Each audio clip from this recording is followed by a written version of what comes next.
just like that, we are up. We are running. It is 10:31.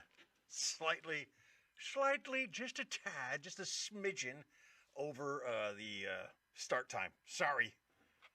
Once again, I spent my entire Sunday morning trying to get Mevo to work and failing miserably. So instead of seeing me on Mevo, you get to see me on Webcamo and on TikToko. Ladies and gentlemen, good morning. It's me, T-Bone, from the LUNSB SHow with T-Bone and Chick Brew. It's Sunday. It's 10:30. It's time for the Supplemental. I hope everybody hears me well. I see I've got some of our regulars in there this morning, as Roger calls them, fellow 6 out of 7ers. That made me smile first thing right away.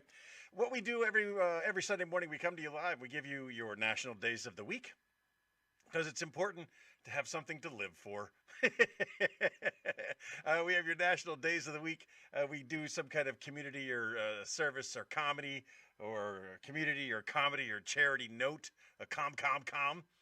And we finish it up with the fan favorite portion of the episode, This Week in History, a trivia style. That's what we do. We do it every Sunday morning, and we have a good time. It's a fun way to start your Sunday. Let's begin with your national days of the week. I gotta.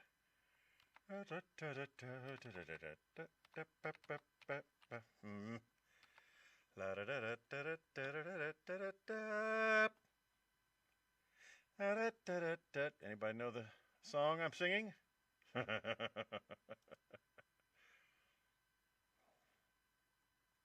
Yes, me and AI, our associate producer is AI, as you may know. We went back and forth on this one. Was not happy with me. I was not happy with it. So we finally, I did the work myself and then told AI, this is the kind of things I like to do. Learn from that. Do better. Here we go with your national days of the week. Starting with tomorrow, July the 7th, it's National Macaroni Day. I'm surprised that's not closer to the 4th, because old MacDonald had a hat.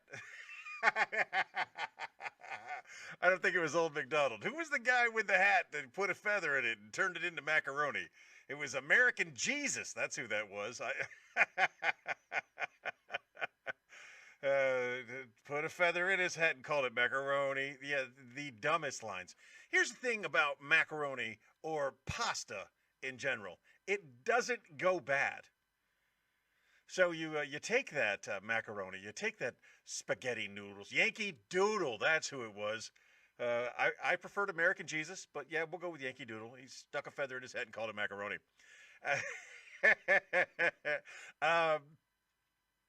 Pasta doesn't go bad. You put it in the shelf there, and it'll sustain. It's good for decades. It's good. And in the event of an emergency, why not make yourself a little pasta? You know, the World War III started. You got to have a final meal. Make it a good one. Get yourself some pasta. It's National Macaroni Day. It's July the 7th. Always have pasta in the house. Always. Pasta and rice. You can sustain life on those for an extended period of time. And one of the schoolings I had to give my wife sternly was we do not ever run out of pasta in this house. We always have emergency pasta. And out of all of the pastas you can choose, I'm a big fan of farfalle. But I also like the macaronis. I like the macaronis and the ziti's and the... what is your favorite pasta? I think farfalle, for me, just does it the best. And we haven't come across National Farfalle Day yet.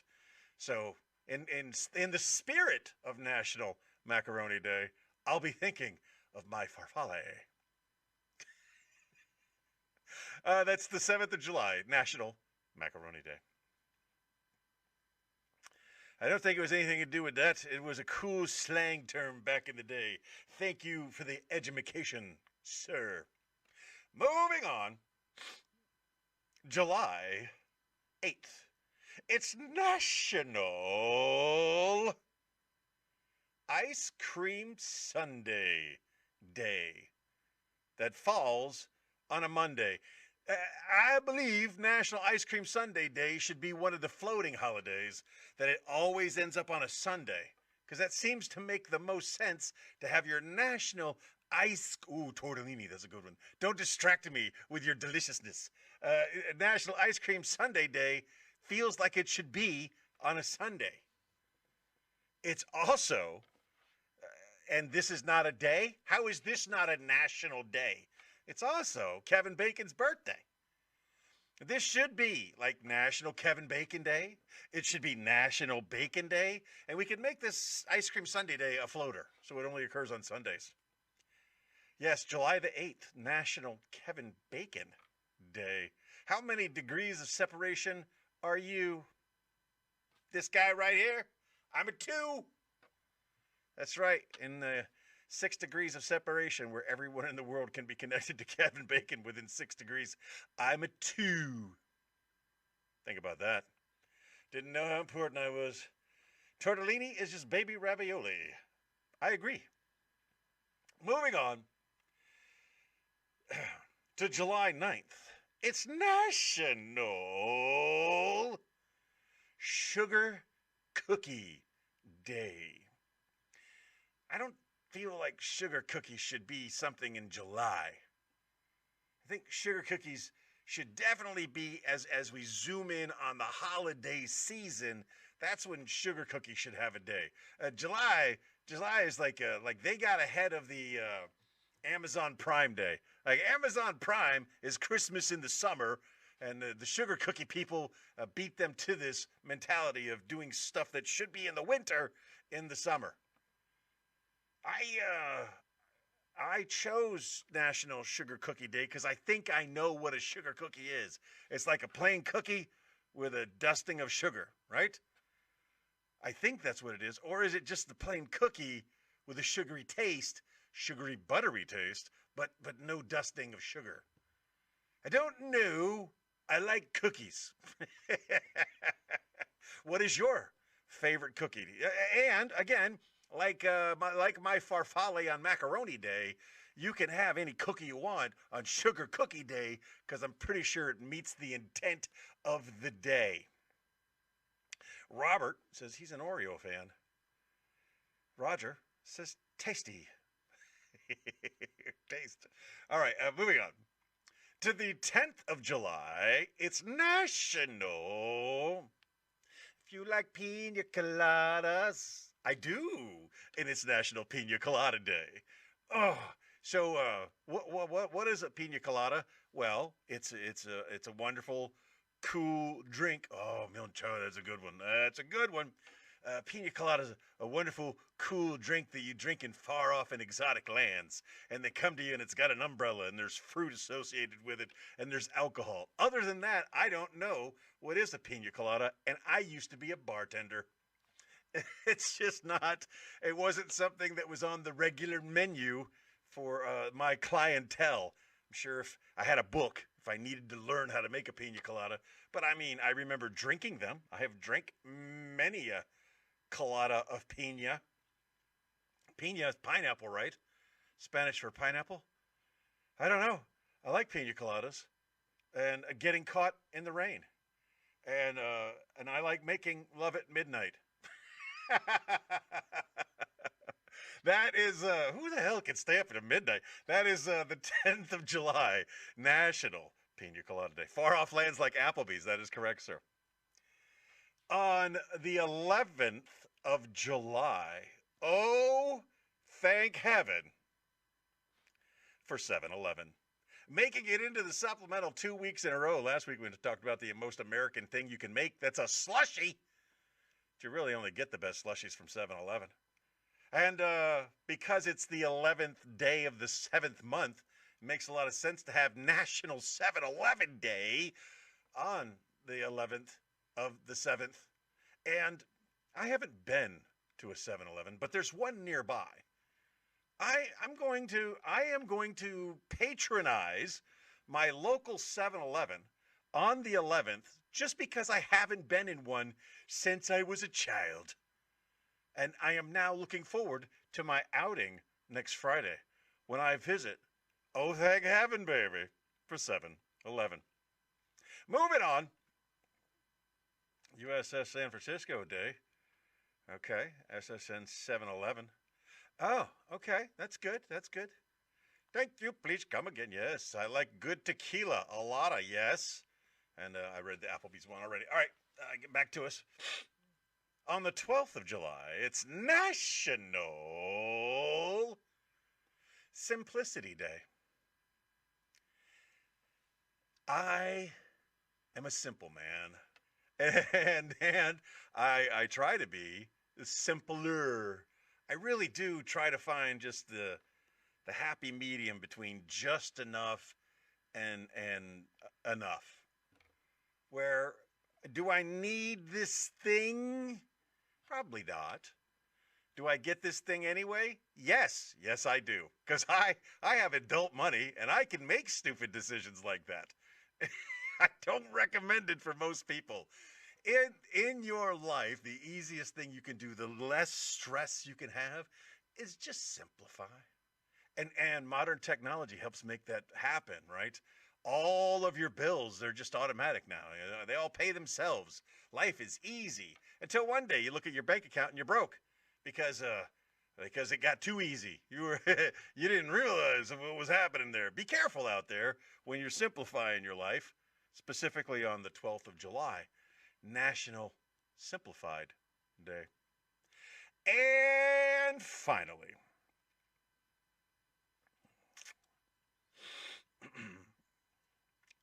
13 July 2025 is National Gruntled Workers Day. Listen closely to the name of the day once again. It's Gruntled Workers Day. That means not disgruntled.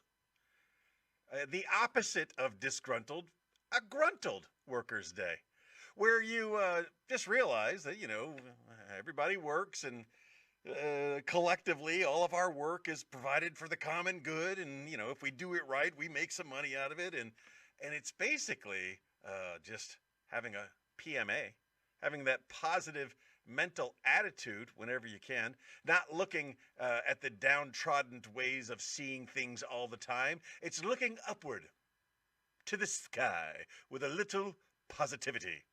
That is what that's all about.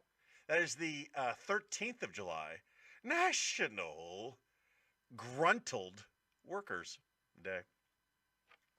Now I'm going to pop over here real quick because I want to pull this up and share it with you.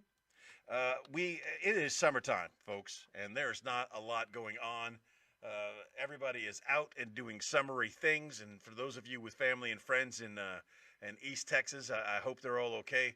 That was pretty disastrous. Those of you down in Charleston, I know you're going to be all right. That Chantel is nothing compared to what the people of Charleston have been through over the years, and they're quite resilient people that I love dearly. We take this little pause in between the National Days of the Week and This Week in History Trivia Style to tell you about something, a comedy, community, or charity thing that we want to support in some way, shape, or form. This one is called Animals-R-Us.org.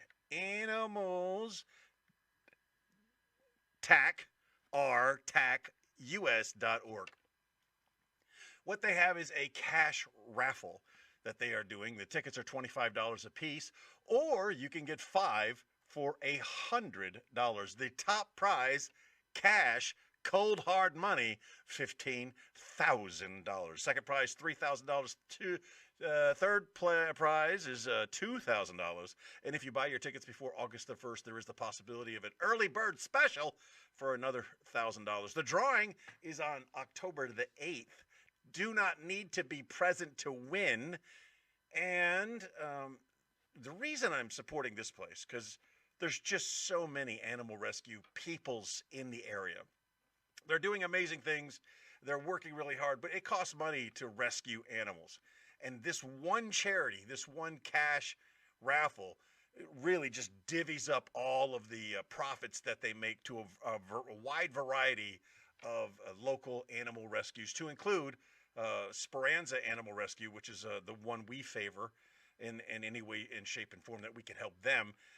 They do not support RAL for our Spanish friends, the Rota Animal Welfare League. They could always use money too, or assistance. So they have a wish list posted on Amazon. You can go there and anonymously add things to. You can purchase things and have it sent to RAL, and that works out well for them. But this one is kind of a win-win. You have the opportunity to win a ton of money, or not. You know, that's why they call it gambling. You could win a ton of money or not win a ton of money, but you have the opportunity to win a ton of money. Meanwhile, you're donating money to a worthy cause. So look them up on the Facebooks there, or no, on the straight up internets. That's animals-r-us.org. And that is your charity note for the week. Moving on. La la la la la la la. The questions got a little out of order, and then they didn't give me the. I eat the ones that I can. I wrap cows in cheese and sprinkle with pepper and garlic. Yeah, that's funny. One of the animal rescues is specifically a farm animal rescue. And I don't know a lot about farm animal rescues, but I know that they're tasty and delicious. They don't want to hear that, right? I believe a lot of people who run animal rescues are probably vegans, vegetarians, most likely not omnivores, most likely not carnivores, basically herbivores. And that is the extent of my vor knowledge, my voir dire, if you will. Here we go with This Week in History, trivia style. That got me excited. It got me so excited I need a sip of the water.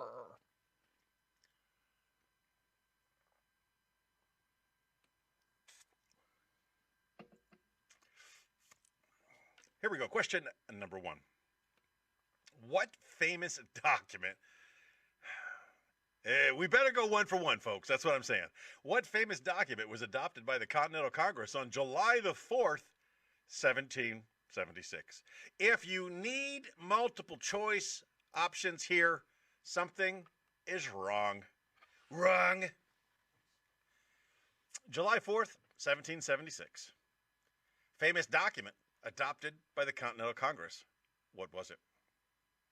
Was it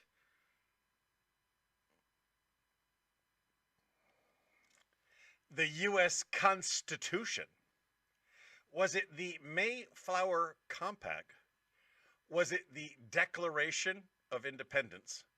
Or was it the Federalist Papers? I got declaration from Roger. I got declaration from James. I got decorations from Robert.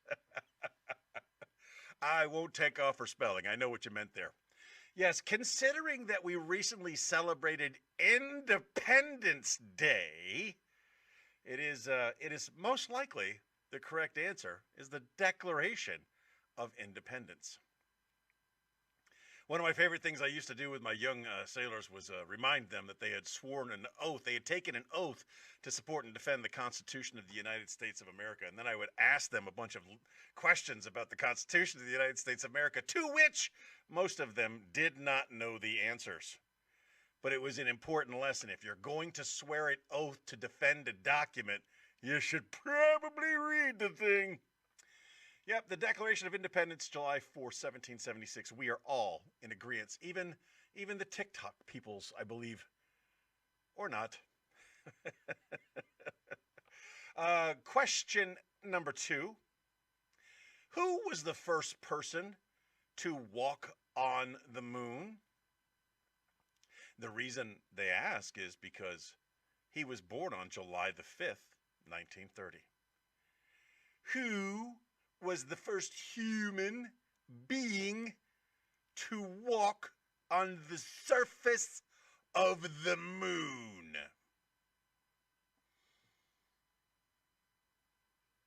Are we ready for our multiple choice answers? Buzz Aldrin is an option, along with Neil Armstrong, John Glenn, or Alan Shepard, all famous astronauts. But only one of them is that is a great answer, Robert. That is very funny. Thank you. Neil Armstrong is who Mr. Taney is going with. Neil Armstrong is who Mr. Lakaya is going with. And Robert would probably say Neil Armstrong. No, he would probably say someone who's like Neil Armstrong but isn't Neil Armstrong. But Joe Biden was very funny.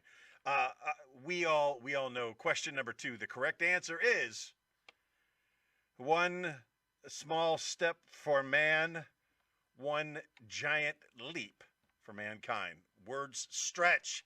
That's who Robert would say. So saith Robert. Who's to say that Neil Armstrong's pilot name wasn't Stretch? Wouldn't that have been Hilaire?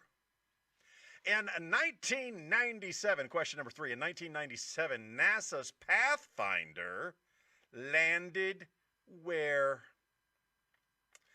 Where did NASA's Pathfinder mission land in 1997? Here are your options. Was it the moon? Was it Mars? Was it Jupiter's orbit? Or was it Earth's upper atmosphere? Now again, we're using our powerful reason of deduction. It said 1997, NASA's Pathfinder mission landed where? Landed where? So it's not Earth's upper atmosphere. Besides, why do we need to go there? We got that thing all figured out. It wasn't Jupiter's orbit, because that's not landing. So that takes you to 2 places. The moon or Mars. I, along with Roger and James, I am going with Mars also. Now, Robert's trying to be funny, and it's a swing and a miss. And timing. It was bad timing. So, Uranus, but the Japan and Nissan just throws everything off. Oh, Pathfinder. Okay. All right. Okay. Question number 4. What major U.S. legislation was signed by President Lyndon Baines Johnson on July 2nd, 1964? He signed it. He didn't live it. He signed it all right. He sure did. Oh, you can't put in a serious answer that late. Again, you're keeping your own score, okay? But if you want to say Mars after all of us have already said Mars, do you, boo? What major U.S. legislation was signed by President Lyndon Baines Johnson on July 2nd, 1964? Was it the Voting Rights Act? Was it the Social Security Act? Was it the Civil Rights Act? Or was it Medicare Reform Bill? Well, once the president signs it, it wouldn't be a bill. It could be a really tricky question, right? Because it isn't really an act until he signs it. I'm enjoying Milky Way. They're just putting out randoms now. U.S. major legislation was signed by President Lyndon Baines Johnson on July 2nd, 1964. Was it the Voting Rights Act, the Social Security Act, the Civil Rights Act, or the Medicare Reform Bill? I have my answer. I'm pausing while talking to get yours.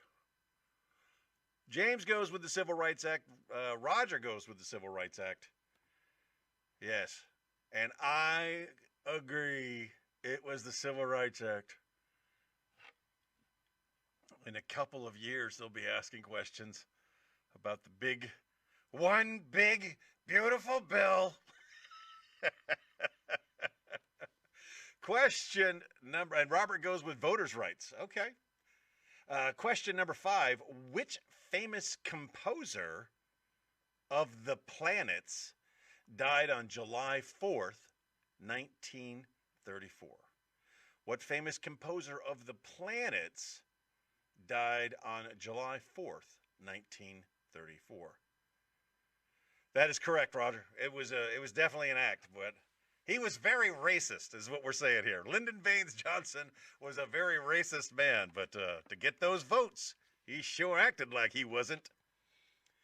Question number 5. What famous composer of the planets died on July 4th, 1934? Was it Claude Debussy, Gustav Holst, John Williams, or Igor Stravinsky? Robert just throws in Pluto for no reason. Debussy? It's a Claude with an E, so I feel like I should be pronouncing that with an extra emphasis on a syllable, but I'm not sure which one. So Claude Debussy or Debussy, Gustav Holst, John Williams, who's a very famous composer, but I'm pretty sure was alive long after 1934, and Igor Stravinsky. Now, when life gives you options, and it's a famous Debussy, is what Robert's saying there. When life gives you options, if there's a possibility of choosing an Igor, I always choose the Igor. I'm going with Stravinsky, Igor Stravinsky, because I feel like that's a guy who would have died around 1934, and I don't really know the planets. I mean, I know them in their current version. Robert's going with Debussy.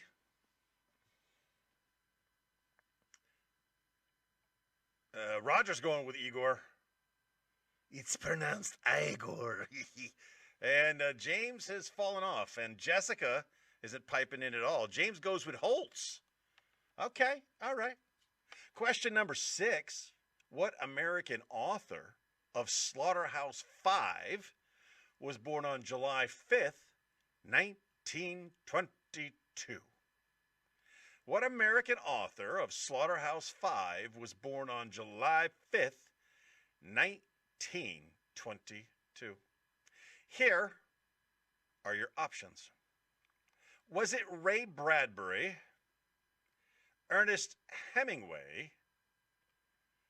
Did Stravinsky do Fiddler on the Roof? Maybe. Kurt Vonnegut or J.D. Salinger? These are your options for the American author of Slaughterhouse-Five that was born on July 5th, 1922. He's from New York, right? Son of Slaughterhouse-Four.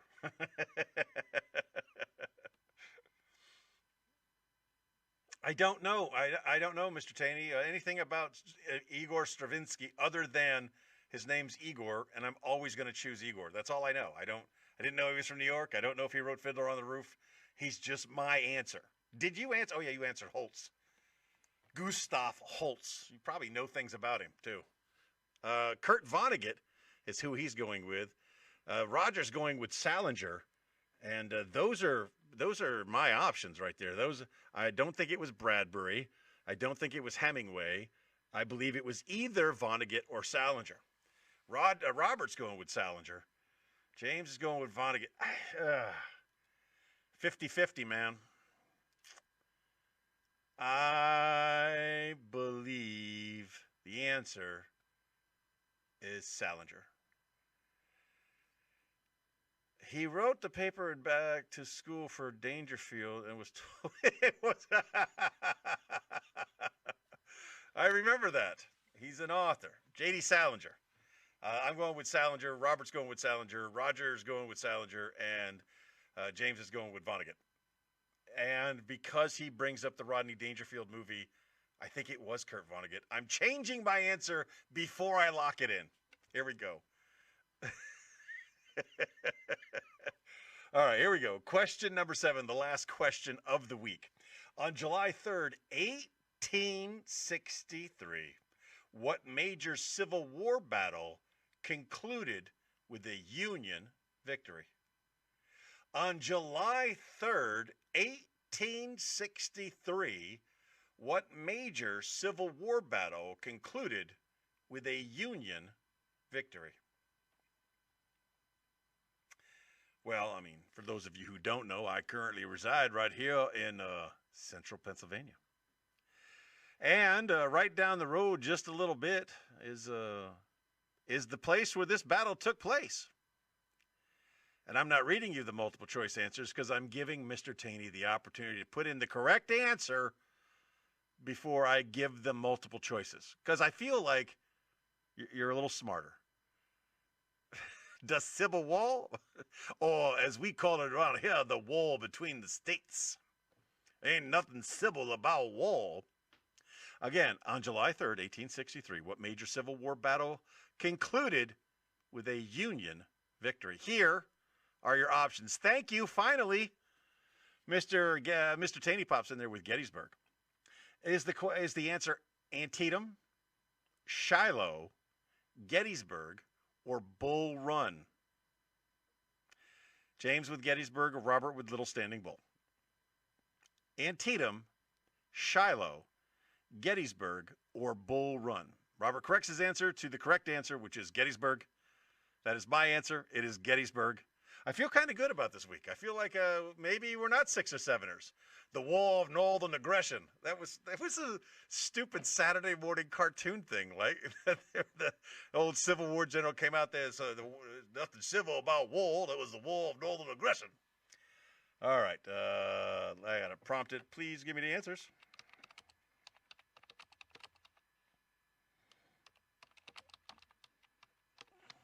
Yes, that's right. I use manners when I talk to AI, and I correct my spelling.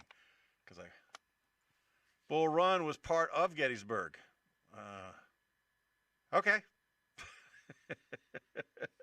Here we go with the answers to this week's This Week in History trivia style. Here are the answers. I hope you did well. If you get 7 for 7, I am rooting for you. Here we go. Question number 1. The correct answer, of course, was the Declaration of Independence. Question number 2 was Stretch Armstrong's brother, Neil. Question number 3 was Mars. Question number 4 was the Civil Rights Act. I did that for you, Roger. Question number 5 was not Igor Stravinsky. It was Gustav Holst. Good job, Mr. Taney. Question number 6 was Kurt Vonnegut. They changed that one into timely manner. And question number 7 was Gettysburg. 6 out of 7ers represent. So that's what happened here once again. It's always one, man. What was it? Yeah, the planets. Now I feel like I need to listen to the planets. Well, it's a great way to start your Sunday. I love hanging out with you guys. I love doing this little exercise in futility. It brightens my Sunday every day, and it's good to see old friends and new friends. So yeah, as usual, I remind you today as I remind you every day. Just be the best person that you can be, and if you're a great person today, be an even better person tomorrow. Chick Brew sends her love, and we'll be recording a new episode of the LUNSB SHow with T-Bone and Chick Brew today. But in the meantime, and in between time, you can just search the hashtag LUNSB, and there are hundreds of previous episodes that you could go in and listen to. You say 7 for 7 for the first time. I think you're cheating. I think you got the wife Googling the answers and using the delay as an excuse. I'm calling your integrity into question, sir. I don't care. I'm happy for you if that's what happened. This is water. Cheers.